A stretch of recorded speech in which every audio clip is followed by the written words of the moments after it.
Salam alaikum à tous, j'espère que vous allez bien.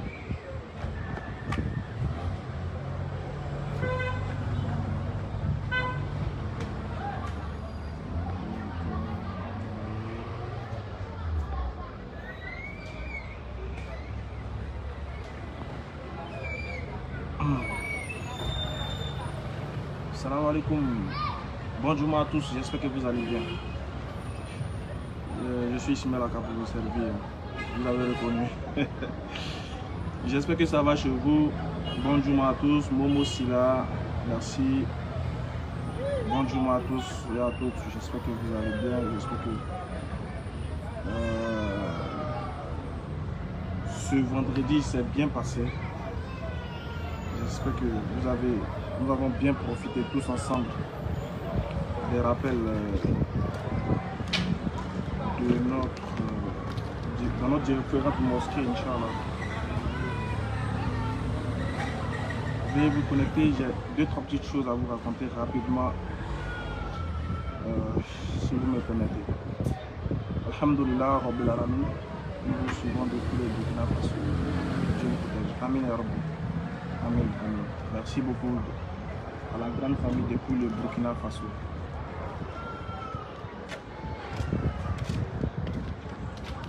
Merci à la grande famille depuis le Burkina Faso. Alhamdulillah, Rabbil Alamin. Aujourd'hui, les frères et sœurs, aujourd'hui, vendredi précisément, aujourd'hui, le 16 décembre 2022. Nous sommes bel et bien le vendredi 16 décembre 2022. Alors, pourquoi je fais ce petit live là, cette petite vidéo là pour vous, les frères? C'est à juste titre. Parce que je reçois des messages, des appels de nos frères qui m'appellent et qui nous disent: ah, les frères, essayez d'exhorter nos frères musulmans sur les fêtes de fin d'année, essayez de les exhorter, essayez de parler de ça parce que les gens commencent à faire, les jeunes musulmans commencent à faire des programmes. Voilà, donc il faut faire le rappel tout le temps, rappeler-les qu'ils ne doivent pas fêter ces différentes fêtes là parce que ça ne les concerne pas, etc. Vraiment, ça avait une grande déception que je fais cette vidéo. Pourquoi? Parce que les frères, à un moment donné, il faut qu'on essaie de prendre conscience. Quoi. À un moment donné, il faut qu'on essaie de prendre conscience. Il faut qu'on essaie d'être mature, il faut qu'on essaie d'être des hommes responsables. On dit le niveau du son il est bas. Désolé.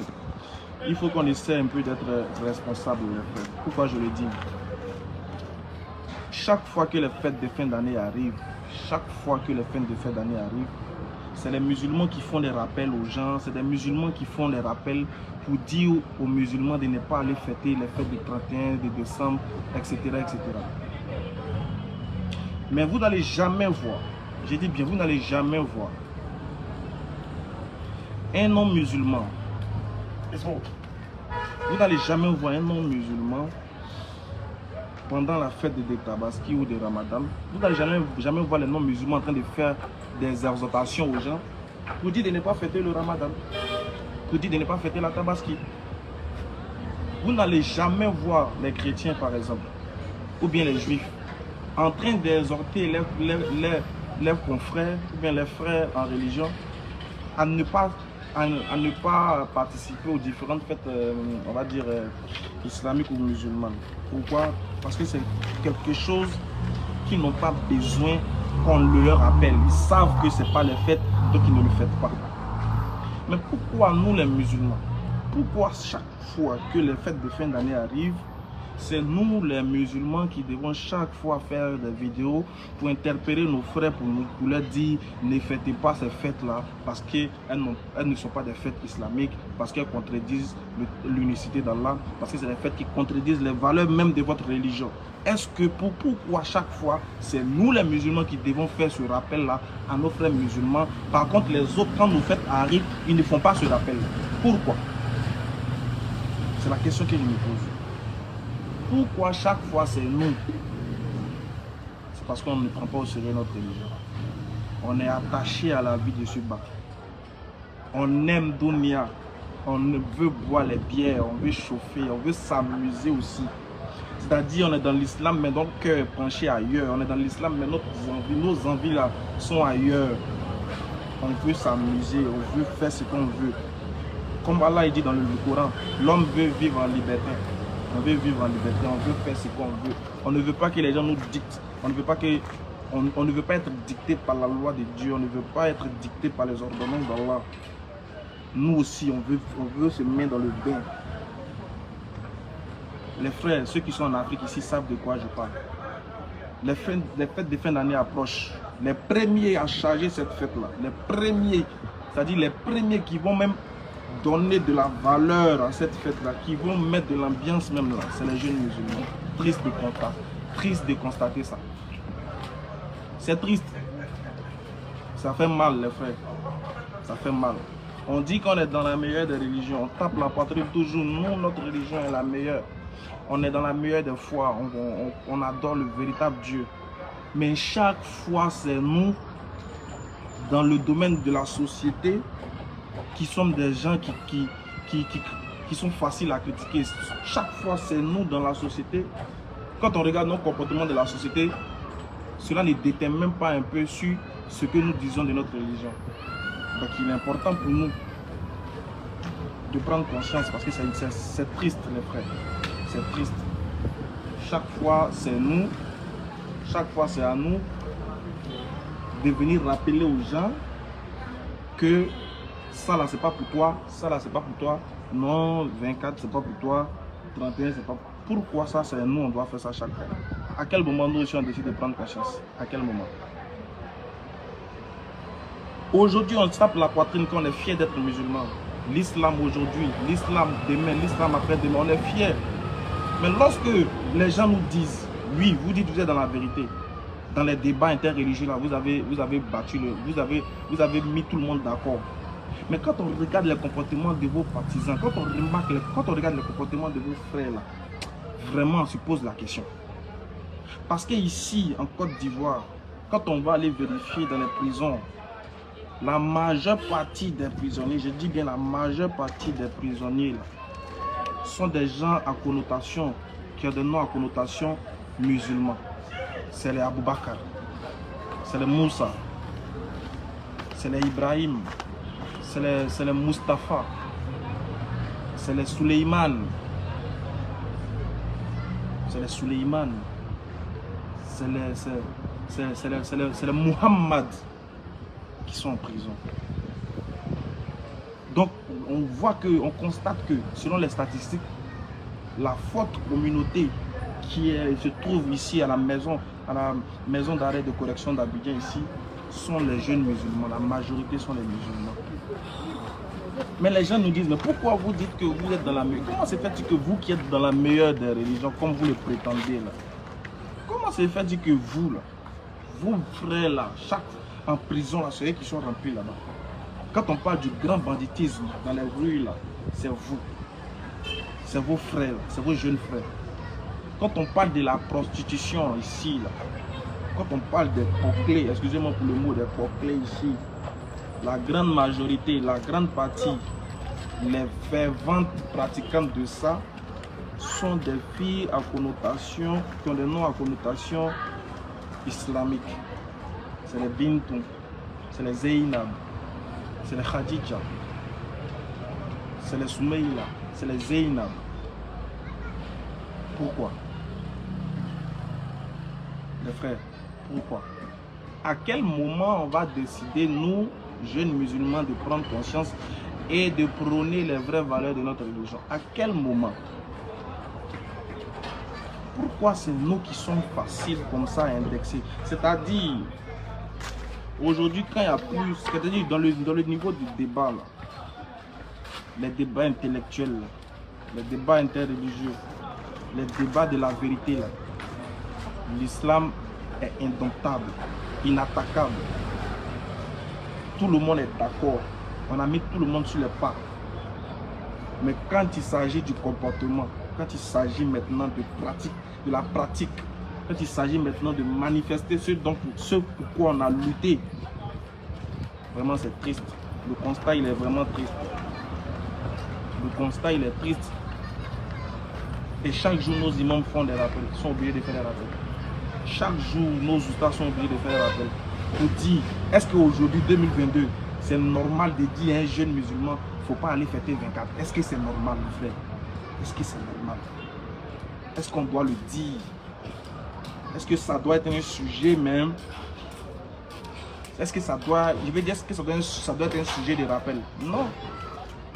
Ça ne doit pas être un sujet de rappel. En 2022, là, tout musulman qui ne sait pas qu'il ne doit pas fêter décembre, c'est un suiveur. On n'a même plus besoin de vous le dire.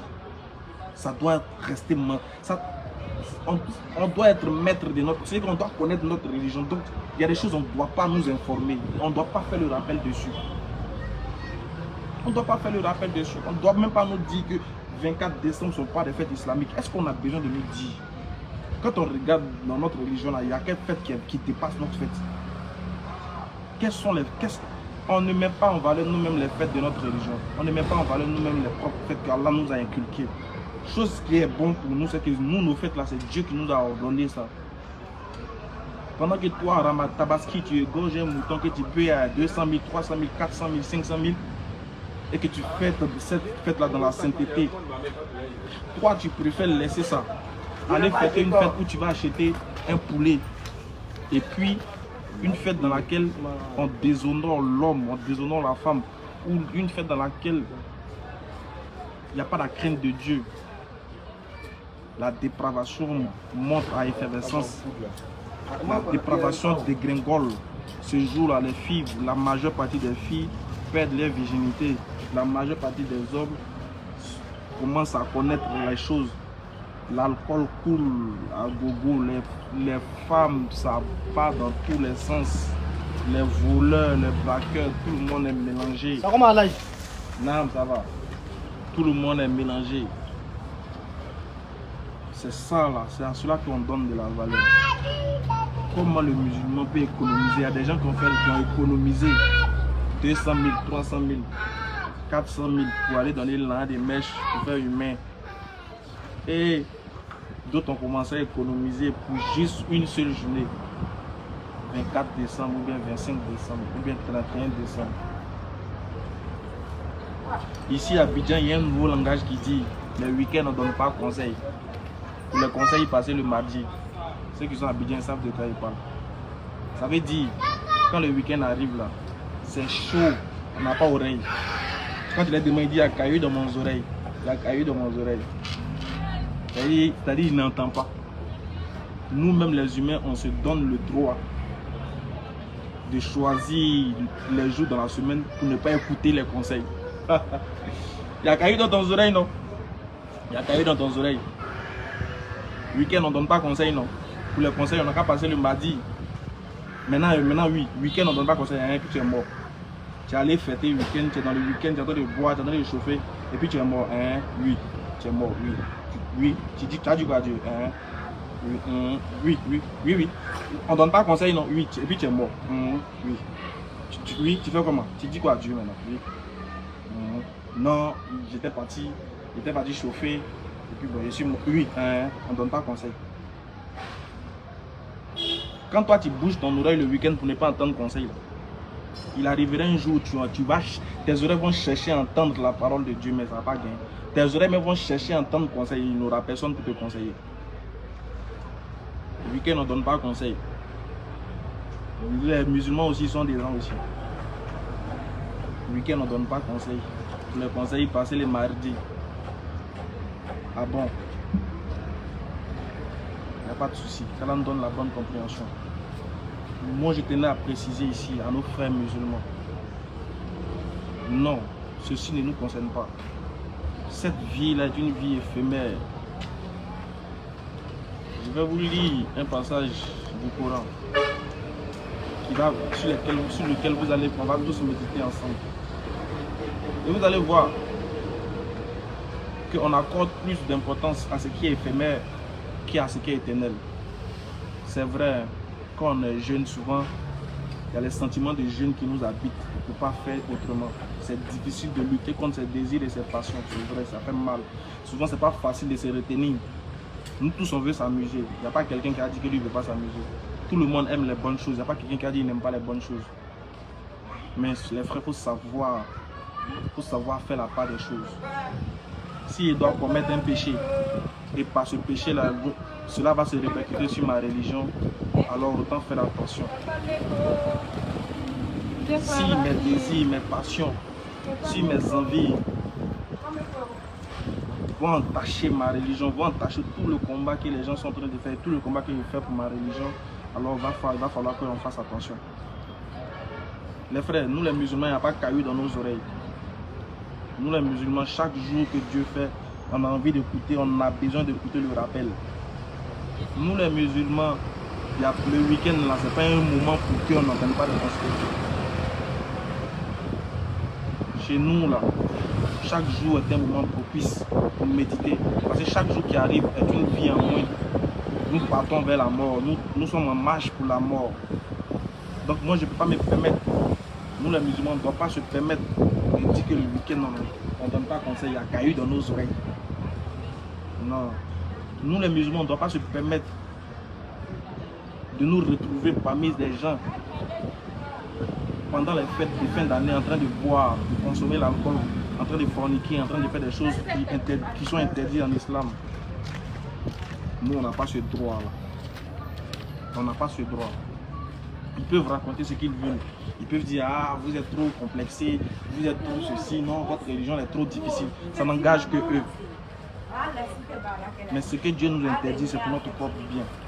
Parce qu'il y aurait un moment où l'homme va dire ceci. Écoutez le verset du Coran. La sourate 23, la sourate des croyants, c'est écrit les croyants. Le titre de ce verset, c'est les croyants. Qu'est-ce que Dieu nous dit là-bas? Sourate 23, à partir du verset 99, Dieu dit ceci, écoutez bien. Puis, je lis en français pour que vous compreniez ensemble. Puis, lorsque la mort vient à l'un d'eux, il dit, mon Seigneur, fais-moi revenir sur la terre. Alors là, il dit, ces gens-là qui dorment c'est les gens-là qui vivent dans l'insouciance. Ceux qui ont donné, qui ont préféré la vie sur terre à l'au-delà. Ceux qui ont dit, il y a caillou dans leurs oreilles. On ne donne pas conseil les week-ends. Dieu nous dit dans le Coran, il nous rappelle, il nous interpelle en même temps. Il n'est pas qu'on dise qu'on ne savait pas. Il dit, Sourate 23, verset 99, et suite, Dieu dit, puis, lorsque la mort vient à l'un d'eux, il dit, oh mon Seigneur, fais-moi revenir sur la terre, afin que je fasse du bien dans ce que j'ai délaissé. Alors il dit, non. C'est simplement une parole qu'il dit. Derrière eux, cependant, il y a une barrière jusqu'au jour de la résurrection. Eh, les frères, Dieu dit non, tu ne pourras pas revenir sur la terre, ce n'est qu'une parole. Seigneur, ramène-moi sur la terre, il a fait du bien, ce n'est qu'une parole. C'est dès maintenant qu'on commence à faire le bien. C'est pendant qu'on est vivant là qu'on commence à faire le bien, c'est pas après la mort. Donc les week-ends où tu es en train de boucher ton oreille là, sache que c'est des points que tu es en train de perdre, c'est des jours que tu es en train de perdre. C'est des hasanat que tu es en train de perdre. Allah est poursuivi pour dire, puis quand on soufflera dans la trompe, il n'y aura alors plus de parenté entre eux ce jour-là. Et ils ne se poseront pas de questions. Dieu dit, le jour de la résurrection, lorsqu'ils vont souffler dans la trompe, ce jour-là, il n'y a plus à faire de mon frère sang, et mon vieux père, et mon vieux moron, et ma chérie, et mon papa, et ma maman, et ma tante, et mon love, et mon amour. Dieu dit, c'est fini, il n'y aura plus de parenté entre nous. Le moment est arrivé. Chacun va commencer maintenant à chercher.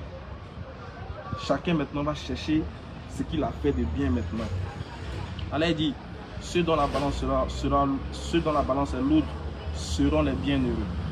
Ceux dont la balance est légère seront ceux-là qui auront ruiné leur propre âme et ils demeureront éternellement dans l'enfer. Qu'Allah nous en préserve.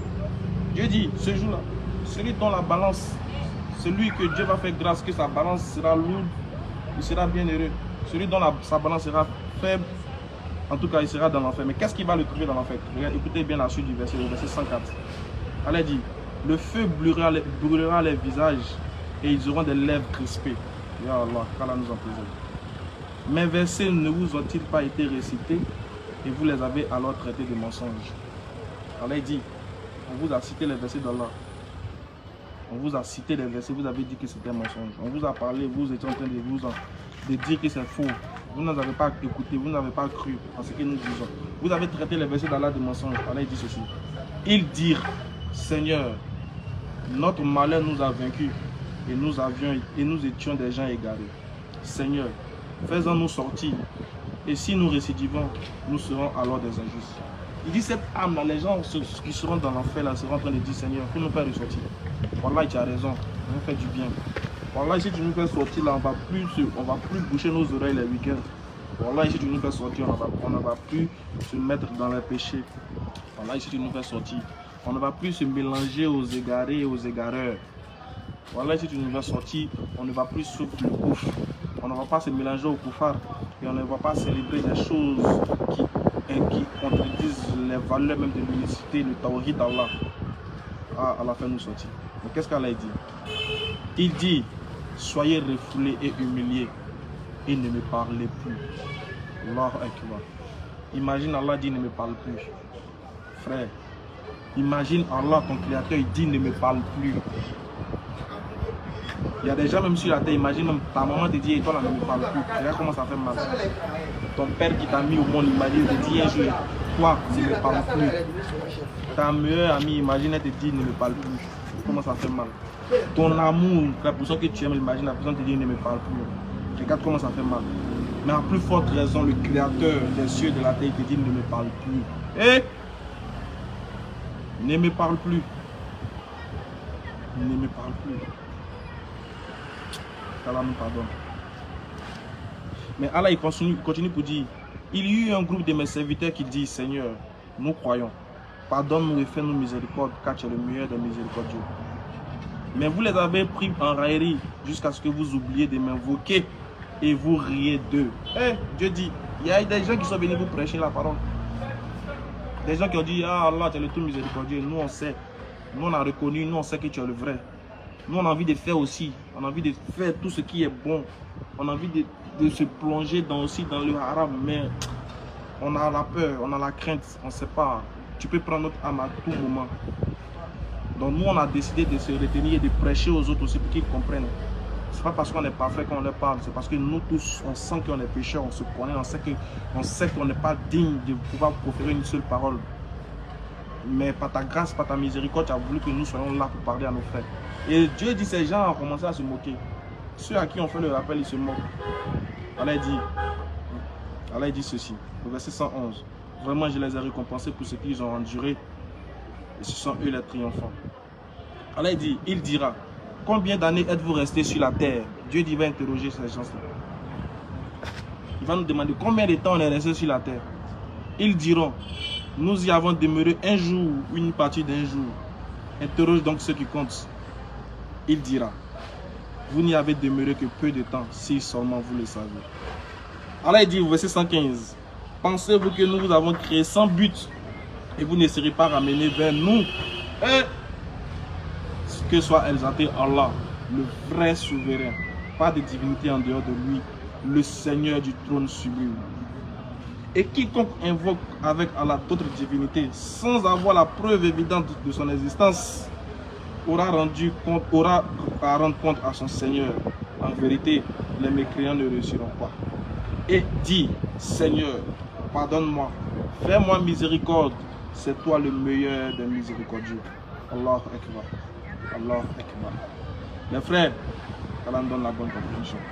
En ce jour, ce jour de week-end là, je tenais à préciser et à vous dire, frère, prenons conscience pendant qu'on est jeune, car ce n'est pas sûr que la vieillesse va nous arriver. Ce n'est pas sûr que nous allons voir la vieillesse. Ce n'est pas sûr que nous aurons 60 ans. Ce n'est pas évident que nous aurons 80 ans. Ce n'est pas évident que nous allons attendre les 70 ans. Il se peut que dans peu de temps, nous quittons cette terre. Dieu dit qu'il va nous interroger sur le nombre de jours que nous allons passer sur cette terre.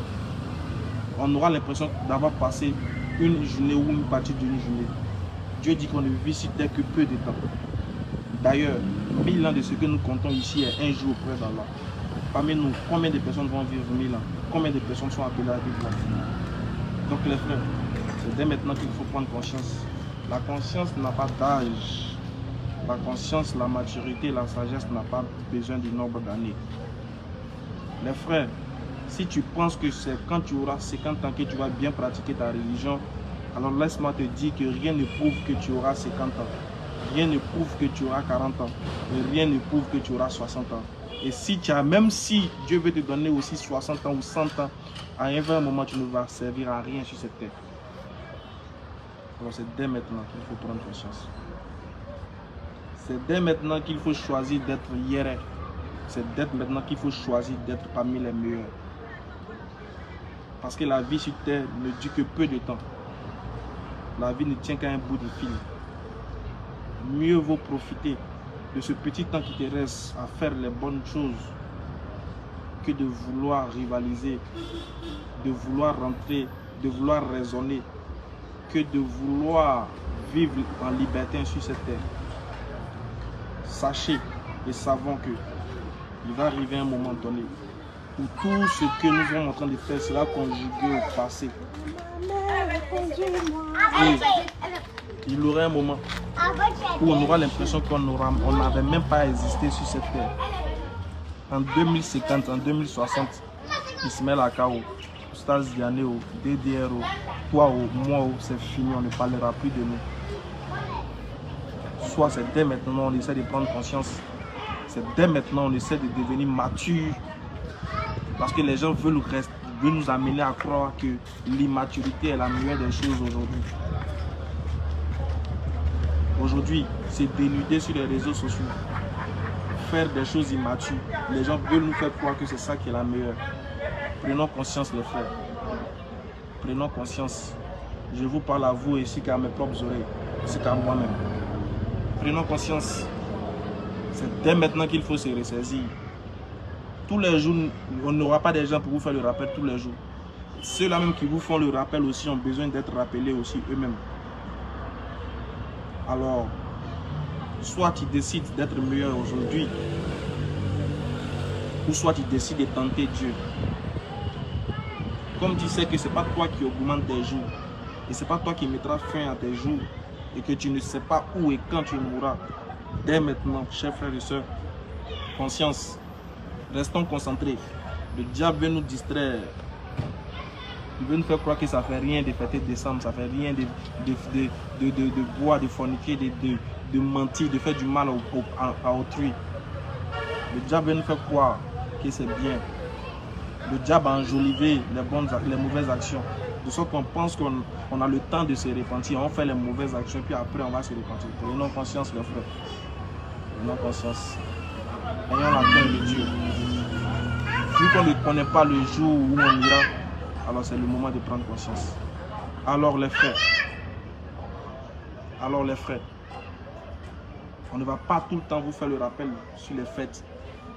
C'est à vous-même aussi de prendre conscience et de savoir quelles sont les valeurs que prend ma religion, qu'est-ce que ma religion attend de moi et qu'est-ce que moi je dois faire en retour pour ma religion. Qu'Allah nous donne la bonne compréhension, qu'Allah nous pardonne tous les péchés que nous avons posés en cachette et même en public, et qu'il fasse de nous des musulmans sincères et purs. Comme vous le savez, la DDR est installée et aujourd'hui beaucoup de mentalités ont changé. Et beaucoup qui n'arrivent pas à nous confondre sur les débats préfèrent nous attaquer sur d'autres chemins. Mais seul Allah subhanahu wa ta'ala est le puissant, est fort et nous protège de toutes choses. Alors vous, soyez fiers de votre religion. Soyez fiers de ce qu'Allah vous a légué comme législation. Soyez fiers de vous et manifestez ce dont la religion vous a inculqué comme éducation spirituelle et morale. Et aux alentours de vous, installez la paix, la quiétude et soyez des bons musulmans dans le fond comme dans la forme. Alors, bon vendredi à vous. Je vous dis merci beaucoup. Très bientôt, vous aurez les nouvelles de la DDR. Vous aurez de bonnes nouvelles de la part de la DDR. De très bonnes nouvelles de la part de la DDR. Inch'Allah ou ta'ala. Vous allez voir un peu à quel niveau la DDR essaie de mettre l'islam. Vous allez voir à quel niveau vous et nous allons mettre haut cette belle religion qui est l'islam en Côte d'Ivoire. Vous allez voir à quel niveau. En tout cas, il y a des bonnes choses pour vous, Inch'Allah. Il y a des bonnes choses. Inch'Allah ou ta'ala. Il y a des bonnes choses pour nous et pour toute la communauté musulmane. Alors soyez prêts, la surprise viendra bientôt. Je vous avais promis une surprise. Inch'Allah, ça viendra. Qu'Allah nous donne longue vie, qu'il nous donne la santé et qu'il nous éloigne du shaitan, des ruses du diable. Alors, Pour ceux qui veulent nous contacter pour participer, bien évidemment, à la construction du centre de convertis qui est sur de bons, qui est sur de bons chemins. Je ne veux pas vite aller à besogne, je ne veux pas vite le prononcer, mais Inch'Allah, vous aurez des nouvelles très bientôt. Vous pouvez nous contacter au plus 225 07 68 97 34 05 qui est mon numéro, et aussi le 07 au plus 225 07 47 32 04 55 qui est le numéro de Gustave Dialé. Alors, je suis un peu en déplacement. Comme vous l'avez constaté, hier, je n'étais pas sur le tatami de Figayo. Je suis un peu en déplacement. Je suis un peu en train de bosser dans l'ombre.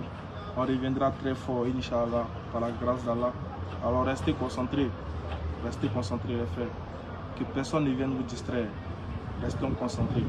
Et implorons chaque fois la miséricorde et le pardon d'Allah pour tout ce que nous faisons. Alors, je vous aime en Allah. On est ensemble. Et sachez que rien ni personne ne pourra nous détourner du chemin d'Allah si Allah nous a guidés. Alors merci à tous et à toutes. Alors merci à toutes. On se dit à la prochaine. Assalamu alaikum wa rahmatullahi wa barakatuh.